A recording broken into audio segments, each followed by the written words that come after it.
जय हिंद दोस्तों, यूट्यूब में तिरंगा इंस्टीट्यूट चैनल पर आप सभी का पुनः हार्दिक स्वागत है। मैं शिवेंद्र सर आज आपको मध्य प्रदेश के पर्यटन स्थलों में से खजुराहो, सांची तथा भीमबेटका के बारे में कुछ महत्वपूर्ण दृश्य दिखाऊंगा एवं उन्हें भाषा के रूप में समझाऊंगा जो आपको पूर्ण समझ में आएंगे। और आपको वीडियो कितना समझ में आया है ये हमको कमेंट बॉक्स में जरूर बताना। और यदि वीडियो अच्छा लगा तो वीडियो को लाइक करना, सब्सक्राइब करना तथा बेल आइकन जरूर प्रेस कर लेना ताकि आने वाले हर वीडियो का नोटिफिकेशन आपके पास सबसे पहले पहुंचे। तो चलिए चलते हैं विश्व विख्यात छतरपुर जिले में स्थित खजुराहो मंदिर की ओर। तो देखिए इधर पे इसकी भाषा को देखते हैं। पहले जो खजुराहो है ये कहाँ पर, भारत के मध्य प्रदेश प्रांत में स्थित है। कहाँ पर है? हमारे प्यारे मध्य प्रदेश में स्थित एकमात्र ऐसा जो चंदेलों राजाओं द्वारा स्थापित किया गया था एक खजुराहो जो विश्व प्रसिद्ध है, जो अपनी प्राचीन एवं मध्यकालीन मंदिरों के लिए विश्वविख्यात है। मध्य प्रदेश के छतरपुर जिले में खजुराहो जो है, ये ध्यान रखना है कि कौन से जिले में है, खजुराहो जिले में है। और खजुराहो के जो प्राचीन काल में जो नाम थे वे थे खजूर बाहिका। कौन सा हमको ध्यान रखना है, एक नाम कौन था इसका? खजुराहो का प्राचीन नाम खजूर बाहिका या दूसरा नाम इसका है खजूर बाहिका या खजूरपुरा। एक खजूरपुरा है और के कौन सा है? खजूर बाहिका है। दो इसके उपनाम है, ध्यान रखना जो प्राचीन नाम थे इसके। अब इधर पे हमको ध्यान रखना है कि इधर पे किसके मंदिर हैं। तो जो अपना खजुराहो है तो खजुराहो में प्राचीन हिंदू एवं जैन मंदिर हैं। जो मंदिरों का ये शहर खजुराहो है जो पूरे विश्व में जो जिसके लिए विख्यात है वो मुड़े हुए पत्थरों से निर्मित मंदिरों के लिए है। जो मुड़े हुए पत्थर हैं उसके लिए ये विश्वविख्यात है। खजुराहो को अलंकृत मंदिरों की वजह से जाना जाता है। अलंकृत मंदिर वो कहलाते हैं जिसमें कलात्मक रूप से कोई रचनात्मक क्रिया की गई हो। तो अलंकृत मंदिरों के लिए विख्यात हमारा खजुराहो प्यारा छतरपुर जिले में स्थित है जो चंदेलों की राजधानी रही थी। आगे देखिए देश के सर्वोत्कृष्ट मध्यकालीन स्मारक है। ये कौन है? ये देश के सर्वोत्कृष्ट जितने भी मध्यकालीन स्मारक, मध्यकालीन समय के जो स्मारक हैं उनमें सबसे अच्छा जो स्मारक है वो हमारा खजुराहो है। खजुराहो तो देखिए भारत में जो दुनिया भर में, भारत के अलावा दुनिया भर के जो आगंतुक आते हैं या पर्यटक स्थल मतलब जो पर्यटक आते हैं घूमने के लिए वे इधर का अप्रतिम सौंदर्य देखने के लिए आते हैं। मतलब जो इधर पे श्रृंगार भावना जागृत होती है और जो प्रेम भाव जागृत होता है वो अपने खजुराहो में स्थित है। आगे देखिए हिंदू कला, कौन सी? हिंदू कला और संस्कृति के शिल्पी कहलाते हैं जो बनाते हैं। तो हिंदू कला और संस्कृति के शिल्पियों ने इस शहर के पत्थरों पर मध्यकाल में उत्कीर्ण किया है। मध्यकाल में कब बनाया गया है? मध्यकाल में इसको निर्माण किया गया था। इसमें जो कलात्मक ढंग से इसे सजाया गया था वो संस्कृति और हिंदू कला में जो सजाया गया था, शिल्पियों ने सजाया है वो कौन से काल में सजाया था? मध्यकाल में। किसको? खजुराहो के मंदिरों को। तो आपको ये ध्यान रखना है कि खजुराहो अपनी खूबसूरती के लिए विश्वविख्यात है। तो देखिए खजुराहो जो स्मारक समूह है, जो घूमने का एक समूह है, स्मारक समूह है, तो इसका जो निर्माण किया था वो किसने किया था? तो आपको जो ध्यान रखना है, जो एग्जाम में हर बार पूछा जाता है कि खजुराहो का निर्माण किसने किया था, तो वो चंदेल राजवंश ने किया था। कौन से समय पर हुआ था? चंदेल राजवंश के समय हुआ था। इस समय चंदेल राजवंश जो किया था इन्होंने क्या, जो अपना बुंदेलखंड क्षेत्र है, बुंदेलखंड क्षेत्र में आने वाला खजुराहो में चंदेल राजवंश ने अपने पैर जमा लिए थे, मतलब अपना शासन प्रारंभ कर दिया था। कब किया गया था इसका निर्माण? तो खजुराहो में जो मंदिरों का निर्माण किया गया था वह 11वीं सदी में किया गया था। कौन सी? 11वीं सदी में किया गया था। आपको इसका ध्यान रखना है। बुंदेलखंड के नाम से विश्वविख्यात हुआ। इसके बाद यही खजुराहो बुंदेलखंड के नाम से जाने लगा। और अधिकतम मंदिरों के निर्माण जो अधिकतर हुए हैं वो किसने किए हैं? तो जो चंदेल वंश के राजा थे, हिंदू राजा थे जो, क्योंकि चंदेल जो आते हैं वो हिंदू राजा में ही आते हैं। तो हिंदू राजाओं में जो यशोवर्मन थे, कौन से राजा? यशोवर्मन। और दूसरे राजा थे एक धंग। इन्होंने दोनों ने जो इधर पर खजुराहो में मंदिरों के निर्माण किए वो सबसे अधिक किए हैं। और इधर पर लगभग 85 मंदिर हैं जो वर्तमान में लगभग 25 नष्ट होने की कगार पर पहुंच गए हैं। तो चंदेल राजवंश का हिंदू शासक था कौन? यशोवर्मन। जिसने सबसे ज्यादा क्या किए थे, मंदिरों का निर्माण किया था। और कब किया गया था, तो 11वीं सदी में किया गया था। इसको भी ध्यान रखना है। तो देखिए आपको इस पॉइंट को ध्यान रखना है कि चंदेल राजा धंग ने कब 11वीं शताब्दी में, कब 11वीं शताब्दी में इसकी स्थापना की थी, किसकी, खजुराहो में मंदिरों की। आपको जो ये इंपोर्टेंट फैक्ट है जो एग्जाम में पूछा जाता है कि जो विश्व की स्मारकों को जोड़ने की संस्था है उसका नाम क्या है, यूनेस्को। तो यूनेस्को में जोड़ा गया था अपने खजुराहो को जो छतरपुर जिले में है। तो यूनेस्को में कब जोड़ा गया था, आपको इस सन का ध्यान रखना है। तो यूनेस्को में जो खजुराहो को विश्व धरोहर की सूची में जोड़ा गया था, तो वो कब जोड़ा गया, तो आपको ध्यान रखना है 1986 में। विश्व धरोहर की सूची में जो यूनेस्को की विश्व धरोहर की सूची में खजुराहो को जोड़ा गया है, तो वो कब दिया गया उसे विश्व धरोहर की सूची में नाम, तो वो दिया गया 1986 में। ये डेट अधिकतर पूछी जाती है। अब सबसे ज्यादा महत्वपूर्ण हो जाते हैं खजुराहो में उपस्थित प्रमुख दर्शनीय स्थल। तो उन दर्शनीय स्थलों में चलते हैं और उन दर्शनीय स्थलों में सबसे पहले हम देखते हैं कंदरिया महादेव का मंदिर। कौन सा मंदिर, कंदरिया महादेव का मंदिर जो देखते हैं। तो देखिएगा ये है कंदरिया महादेव का मंदिर। तो ये कंदरिया महादेव का मंदिर है जो शिव शंकर जी का इधर पर सबसे बड़ी जो खजुराहो में है सबसे बड़ा मंदिर है। तो कंदरिया महादेव का मंदिर कहाँ पर है, तो आपको ध्यान रखना है कि कंदरिया महादेव का जो मंदिर है वो कहाँ पर है, खजुराहो में है। चलिए देखते हैं दूसरा मंदिर। तो जो खजुराहो में दूसरा मंदिर है वो 64 योगिनी का मंदिर है। आपको ध्यान रखना है 64 योगिनी का मंदिर कहाँ पर है, खजुराहो में। आपका इसका दृश्य हम आपको अभी दिखाते हैं। अगला है चित्रगुप्त विश्वनाथ मंदिर। कौन सा, चित्रगुप्त विश्वनाथ मंदिर। आपको ये नाम ध्यान रखना है कि चित्रगुप्त जो विश्वनाथ मंदिर है ये कहाँ पर है, खजुराहो में है। इसका भी दृश्य हम आपको दिखाते हैं अभी। लक्ष्मण मंदिर, लक्ष्मण मंदिर कहाँ पर है, खजुराहो में है। और ये कौन सा है, मातेंगेश्वर मंदिर। मातेंगेश्वर जो मंदिर है ये भी कहाँ पर है, खजुराहो में है।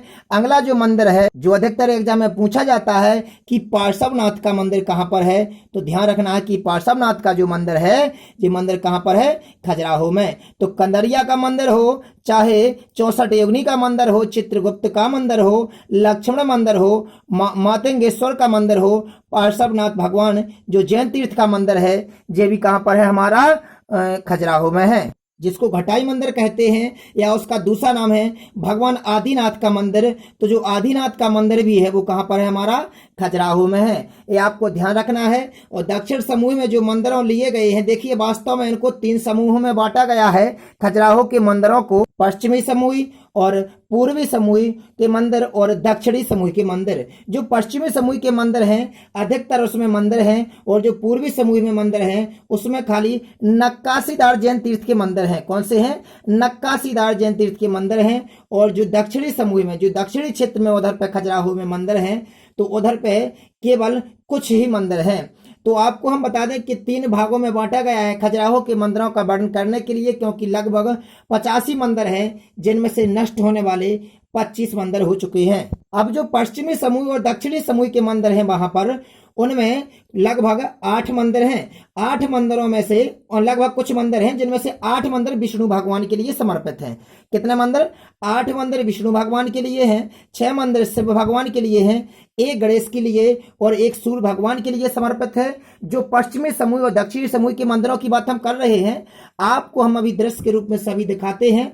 और वहीं पर जो पश्चिमी और दक्षिणी समूह के मंदिर हैं वहीं पर 3 जैन तीर्थ के लिए मंदिर हैं, और एक सबसे बड़ा जो शिव जी के मंदिर, शिव जी के लिए मंदिर है, उसी का नाम है कंदरिया महादेव का मंदिर। जो हमने आपको अभी बताया है कि कंदरिया महादेव का जो मंदिर है ये कहाँ पर है, दक्षिणी पश्चिम समूह का परिसर का जो मंदिर हमने लिया है उसको भाग के रूप में वो कंदरिया महादेव का मंदिर है। तो अगर आता है कि सबसे बड़ा जो शिव जी का मंदिर है कंदरिया महादेव का मंदिर ये कहाँ पर है, तो आपको ध्यान रखना है एक खजुराहो में है। समझने की दृष्टि से खजुराहो को मंदिरों को 3 भागों में बांटा गया था। हमने आपको तीनों भाग बता दिए हैं। अगला जो इधर पे जो मंदिर रहता है जो अधिकतर एग्जाम में आता है, तो ध्यान रखना है इधर पर दक्षिणी समूह में जो प्रमुख मंदिर है वह दूल्हा देव का मंदिर। आपको ध्यान रखना कि दक्षिणी समूह के मंदिर हैं उनमें साथ में दूल्हा देव का मंदिर भी है, और आपको सबसे महत्वपूर्ण है कि इसमें है चतुर्भुज मंदिर। कौन सा मंदिर है इधर दक्षिणी समूह में? चतुर्भुज मंदिर। लेकिन आपको ये ध्यान रखना है कि चतुर्भुज मंदिर एक हमारे मध्य प्रदेश के टीकमगढ़ जिले में स्थित ओरछा जो अब निवाड़ी में आने लगा है उधर पे भी क्या था? चतुर्भुज मंदिर। और ये भी ध्यान रखना है कि जो चंदेल राजाओं द्वारा बनाया गया था खजुराहो में, वहां पे भी क्या है? हमारा चतुर्भुज मंदिर है। आपको बता दें कि खजुराहो में ही बैनी सागर बांध है और वहीं पर स्नेह प्रपात एक जल प्रपात है। इन सभी मंदिरों के दृश्य आपको हम दिखा दें। देखिए खजुराहो में स्थित चित्रगुप्त का मंदिर है। एक कौन सा मंदिर है? खजुराहो में स्थित चित्रगुप्त का मंदिर है। देखिए एक खजुराहो का चतुर्भुज मंदिर है, एक ओरछा में चतुर्भुज मंदिर है और ये वाला जो बना है चंदेल वंशों का, तो ये कहाँ का है? चतुर्भुज मंदिर है। ये कहाँ पर? खजुराहो में। तथा एक खजुराहो का भगवान आदिनाथ के लिए समर्पित मंदिर है जो एक जैन मंदिर के रूप में उपस्थित है। एक पश्चिम दक्षिण समूह का मंदिर है। आपको ये ध्यान रखना है जो भगवान आदिनाथ का मंदिर है। कहाँ पर है भगवान आदिनाथ का मंदिर? तो खजुराहो में है। आपको इस बात का ध्यान रखना है। तथा जैन मंदिरों में जाने जाने वाला मंदिर जो खजुराहो में है भगवान पार्श्वनाथ का मंदिर। तो ये भगवान पार्श्वनाथ का मंदिर है जो खजुराहो में है। तो आदिनाथ का मंदिर हमने आपको पहले बता दिया है। ये भगवान पार्श्वनाथ का मंदिर है जो कहाँ पर है? खजुराहो में।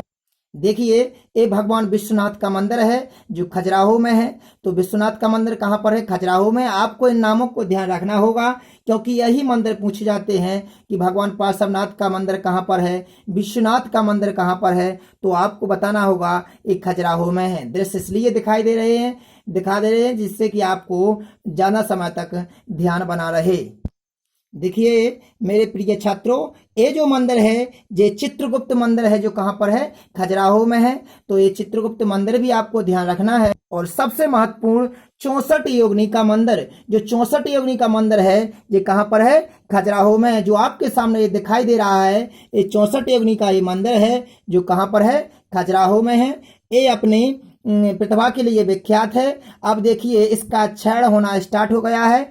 आपको दिखाई दे रहा होगा कि ये कुछ दिन बाद इसका पूर्ण क्षरण हो जाएगा क्योंकि कोई भी जो बना हुआ ऐतिहासिक रूप इमारत है उसका धीरे धीरे क्षरण होता है। अतः ये कई मंदिर ऐसे हैं खजुराहो में जो नष्ट होने की कगार पर आ गए हैं। एक खजुराहो का लक्ष्मण मंदिर है। एक खजुराहो का कौन सा मंदिर है? लक्ष्मण मंदिर है जो आपको अभी दिखाई दे रहा होगा। ये ध्यान रखना है कि जो लक्ष्मण मंदिर है वो कहाँ पर है? हमारा खजुराहो में है। तो खजुराहो में कौन सा मंदिर है? खजुराहो जो लक्ष्मण मंदिर है जो चंदेल वंश राजवंशों ने बनवाया था। ये सभी मंदिर हिंदू कला और संस्कृति के लिए शिल्पियों ने मध्यकाल में विकसित किए थे। इस बात का आपको सभी को ध्यान रखना है। तो खजुराहो जो छतरपुर जिले में स्थित है अपनी कलाकृतियों के लिए विश्व विख्यात है, जिसे यूनेस्को की सूची में 1986 में शामिल किया गया था। तो देखिए ये सभी वो दृश्य हैं जो आपके सामने दिखाई दे रहे हैं। ये सभी खजुराहो में स्थित प्रमुख मंदिरों की आकृतियां हैं जो अपने आप में पूर्ण रूप से विश्व विख्यात हैं। तो इन्होंने जो इसमें जो पत्थर लगा हुआ है वह मुड़ा हुआ पत्थर जिसे आकृतियां दी गई हैं जो विश्व विख्यात अपनी इन्हीं कृतियों के माध्यम के द्वारा है। ये आपको दिखाई दे रहे होंगे। ये विभिन्न प्रकार की आकृतियां और विभिन्न प्रकार के जो दृश्य हैं ये सभी कहाँ पर हैं? खजुराहो में हैं। तो आपको ये ध्यान रखना है कि ये सभी जो आपको हम स्क्रीन पर दिखाई दे रहे हैं ये सभी कहाँ के दृश्य हैं? खजुराहो के हैं। तो खजुराहो में स्थित प्रमुख जितने भी जो मंदिरों के निर्माण किए गए थे वो चंदेल राजवंशों के द्वारा किए गए थे। और आपको ध्यान रखना है कि इधर पर जो खजुराहो में हर वर्ष जो प्रत्येक वर्ष मनाया जाता है समारोह, वो हमेशा नृत्य समारोह के रूप में मनाया जाता है। मतलब कि मध्य प्रदेश में जो खजुराहो नृत्य समारोह मनाया जाता है वो प्रति वर्ष मनाया जाता है और इसकी जो प्रारंभ हुआ था वह 1976 से प्रारंभ हुआ था। इसका आपको ध्यान रखना है। और जो आदिवासी कला संग्रहालय है मध्य प्रदेश का वो कहाँ पर है? खजुराहो में है। खजुराहो में है। आदिवासी कला संग्रहालय कहाँ पर है? खजुराहो में। अब हम आपको लिए चलते हैं सांची। सांची एक दर्शनीय स्थल है जो मध्य प्रदेश के रायसेन जिले में है। कौन से? मध्य प्रदेश के रायसेन जिले में जो सांची नगर है, इसका आपको ध्यान रखना है, जो भोपाल से 45 किलोमीटर दूर है। तो आपको इस बात का ध्यान रखना है, जहां से फैक्ट पूछे जाते हैं हम आपको थोड़ी स्पीड में बताते हैं। अब तो सांची जो स्थान है, सांची का जो प्राचीन नाम है वो काकड़ा है, या उसी को दूसरा नाम था बौद्धश्री पर्वत। ये दोनों नाम आपको ध्यान रखना है। जो सांची की स्थापना की थी, सांची का निर्माण किया था, वो सम्राट अशोक। अशोक कौन है? तो जो मौर्य वंश के, ध्यान रखना है, मौर्य वंश के मतलब वो सम्राट रहे हैं अशोक। इन्होंने अपनी रानी, इनकी जो रानी थी वो रानी कहाँ की थी? विदिशा की थी। इनकी जो मतलब कह सकते हैं कि अशोक की जो ससुराल थी वो कहाँ पर थी? विदिशा में थी। तो उन्होंने जब उनकी रानी ने आदेश दिया था, तब उन्होंने अपनी रानी के आदेश पर सांची के स्तूप का निर्माण किया था। तो सांची के स्तूप का जो निर्माण किया था वो कहाँ किया था? तो जो सबसे बड़ा सांची का स्तूप है वहां पर मोगलयान और सारीपुत्र की अस्थियों पर। जे अब सारीपुत्र मोगलयान कौन है?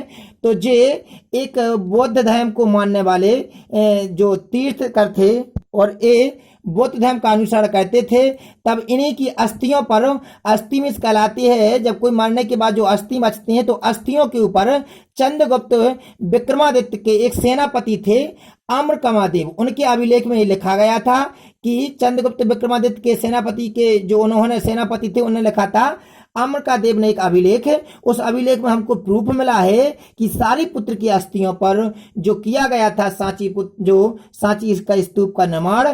परंतु जो सांची में स्तूप है वहां पर साथ में बौद्ध, जो गौतम बुद्ध थे, गौतम बुद्ध के भी कुछ शरीर के अवशेष लिए गए थे। तो देखिए, जो ऐतिहासिक और पुरातात्विक और धार्मिक स्थल रहा है, तो जो हमारा सांची है वो अशोक द्वारा निर्मित किया गया था। और जो भारत में सबसे बड़ा जो स्तूप है वो सांची का ही स्तूप है। और वो किसके अस्थियों पर किया गया था?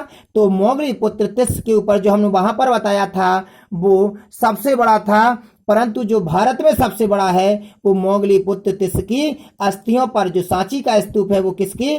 मोगली पुत्र तिस की अस्थियों पर निर्मित किया गया है। सांची के स्तूप का जो कुछ भाग बनने के लिए रह गया था वह शुंग शासक ने पूरा किया था। मतलब जो उसके ऊपर कुछ बनने का भाग रह गया था वो किसने किया था? शुंग शासक ने किया था। देखिए, सांची का स्तूप है जो कहां पर स्थित है?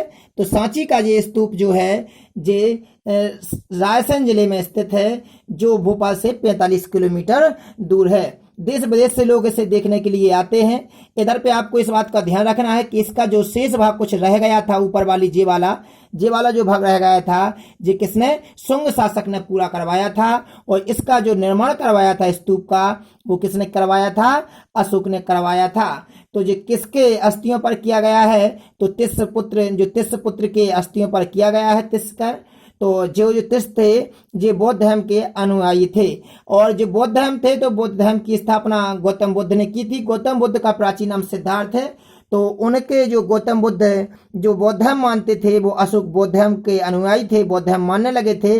जैसे ही बौद्ध धर्म अशोक ने कलिंग युद्ध लड़ा था, उसके बाद वह बौद्ध धर्म के अनुयायी बन गए थे। तो उन्होंने गौतम बुद्ध के उधर पर जो अवशेष थे शरीर के, उनके ऊपर इस सांची के स्तूप का निर्माण करवाया था। तो जो गौतम बुद्ध थे, उन्होंने बौद्ध धर्म का प्रचार प्रसार पूरे विश्व में किया था। तो उन्हीं की उपलक्ष्य में इधर पे सांची के स्तूप का निर्माण करवाया गया था। चलते हैं अगले दर्शनीय स्थल भीमबेटका पर। तो जो भीमबेटका है, तो भीमबेटका का अगर हम संधि विच्छेद करें तो इसका शब्दार्थ निकलता है भीम बैठका, मतलब भीम के बैठने का स्थान। अर्थात भीमबेटका को आपको हम बता दें, इतिहास के रूप में देखा जाए, अगर महाभारत के रूप में, तो भीमबेटका को भीम का निवास स्थान कहते हैं। जो भीम थे वो पांडवों में से द्वितीय नंबर के थे। तो भीमबेटका जो है वो भीम का स्थान कहलाता है। परंतु यदि देखा जाए तो भारत के जो मध्य प्रदेश प्रांत के रायसेन जिले में आने वाला हमारा भीमबेटका है, वह पुरापाषाणिक आवास के स्थल के रूप में जाना जाता है। पुरापाषाण काल में जो आदि मानव हुआ करते थे, आदि मानव ने कुछ शैल चित्र बनाए थे। शैल चित्र का मतलब होता है पत्थरों पर चित्र। शैल मीन्स पत्थर, चित्र मीन्स आकृति। जो पत्थरों पर चित्र बनाए हैं, तो शैल चित्रों के लिए और शैल आश्रयों के लिए जाना जाना वाला हमारा भीमबेटका अपनी गुफाओं के लिए भी प्रसिद्ध है। तो पुरापाषाण काल से मध्य पाषाण काल के बीच के समय माना जाने वाला किसका समय है? भीमबेटका के बीच जो बने हुए हैं शैल चित्र, शैलाश्रय और भीमबेटका की गुफाएं। और आपको ध्यान रखना है कि इन शैल चित्रों की खोज डॉक्टर विष्णु श्री बाड़कर ने की थी। तो भीमबेटका के जो शैल चित्रों के बारे में बताया है कि एक कब किस समय के हैं, तो मध्य पाषाण काल के हैं। एक किसने बताया था? तो आपको ध्यान रखना है, श्रीधर बाड़कर ने बताया था। तो आपने बता दिया था अभी हमने आपको कि आदि मानव द्वारा बनाए गए शैल चित्रों और शैल आश्रयों के लिए प्रसिद्ध है हमारा कौन सा? भीमबेटका, जो पुरा पाषाण काल और मध्य पाषाण काल के समय का समय माना जाता है। ये ध्यान रखना है कि वास्तव में ऐसा माना जाता है कि यह स्थान महाभारत के चरित्र भीम से संबंधित है। किससे? भीम से संबंधित है, इसी कारण इसको भीमबेटका कहा गया है। तो ध्यान रखना है। देखिए, ये वह शैल चित्र हैं जो कहाँ पर बने हैं? भीमबेटका में पत्थरों के ऊपर बनाए गए हैं। तो ये शैल चित्र हैं जो आदि मानव द्वारा बनाए गए थे। आपको देखना है कि ये जो आपके सामने दिखाई दे रही है, ये भीम की गुफाएं हैं। कहाँ की? भीमबेटका की गुफाएं, जो विश्व प्रसिद्ध हैं। आपको ये ध्यान रखना कि जो ये पत्थर है, इन पत्थरों के द्वारा ये जो एक विशेष आकृति लेते हैं, एक विश्व प्रसिद्ध बन जाती है। तो आपके सामने जो दृश्य है ये भीमबेटका की गुफाओं का है। ये भीमबेटका की गुफाओं की वह एक प्रकार की वहाँ के वृक्ष एवं वहाँ पर विभिन्न प्रकार की गुफाएं, जहाँ पर जो दर्शक होते हैं देश विदेश से भी देखने के लिए आते हैं। तो इन शैल चित्रों को जो दीवारों पर और पत्थरों पर किस प्रकार सजाया गया है वो आपको दृश्य के रूप में सामने दिखाई दे रहा है। और देखिए इधर का सौंदर्य, जो आपके सामने भीमबेटका का सौंदर्य दिखाई दे रहा है, ये सभी भीमबेटका के दृश्य हैं। भीमबेटका की प्रत्येक पत्थर पर शैल चित्र कुछ न कुछ आज भी अंकित हैं। इसी कारण यह आदि मानव के उन कलाकृतियों के रूप में विश्व प्रसिद्ध माना गया है। देखिए, जितने भी ये आपको दृश्य दिखाई दे रहे हैं ये सभी भीमबेटका के चित्र हैं। ठीक है ना? जितने भी हैं ये आदि मानव द्वारा उसके पाषाण पर, मतलब कह सकते हैं पत्थर पर सजाई गई कला आकृतियां हैं। तो ये आज सभी महत्वपूर्ण हमारे 3 दर्शनीय स्थल हुए हैं, खजुराहो, सांची तथा भीमबेटका। अगले वीडियो में हम पढ़ेंगे अन्य मध्य प्रदेश के वो दर्शनीय स्थल जहां से एग्जाम में क्वेश्चन बार बार पूछे जाते हैं। आपको ये वीडियो कैसा लगा है ये हमको कमेंट बॉक्स में जरूर बताएं। धन्यवाद।